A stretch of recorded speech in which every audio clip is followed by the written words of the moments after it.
Okay, this is going to be a hamburger and potato casserole. And I think unless you're from the South, you ain't going to like this idea at all because one of the ingredients that I'm going to be adding is Lux pinto beans cooked in with pork.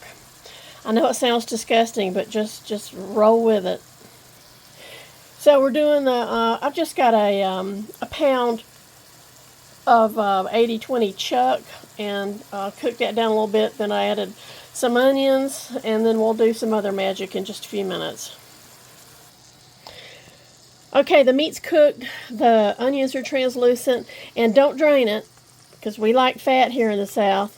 Fat means good. I'm going to come in with a couple of teaspoons of flour to make a kind of a roux, but not really. Stand by. And just let this cook down, to cook the flour taste out of it. And then we're coming back with some milk and some cream of chicken soup. Okay, then I added a half a cup of milk and about 3/4 of a can of the cream of chicken soup.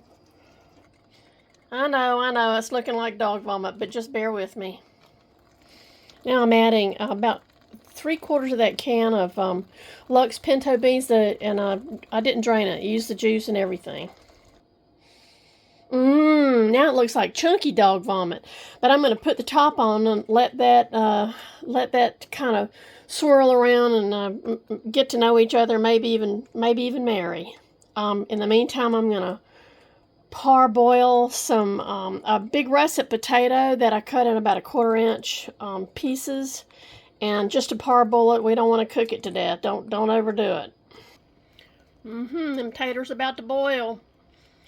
Maybe boil them 10 minutes. You want them to be kind of translucent on the outside of the disc, but not done on the inside because you're going to bake this stuff. So you don't want to turn your potatoes into mush. And while you're screwing around waiting for the potatoes to cook, you can butter your casserole dish. Don't use that spray stuff. Just get you some butter. Come on. And I've got some sharp cheddar cheese. You want to grate this at the last minute, otherwise they start to stick together. Have you ever wondered why the cheese in the bags, the shredded cheese, doesn't stick together? You know why?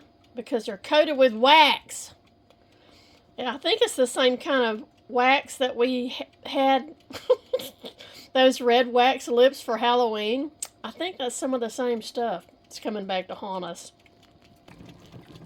Coming along. Dog vomit. First layer, hit it with a little salt and pepper because you know taters love salt and pepper. Layer of mixture. Get ready for the cheese.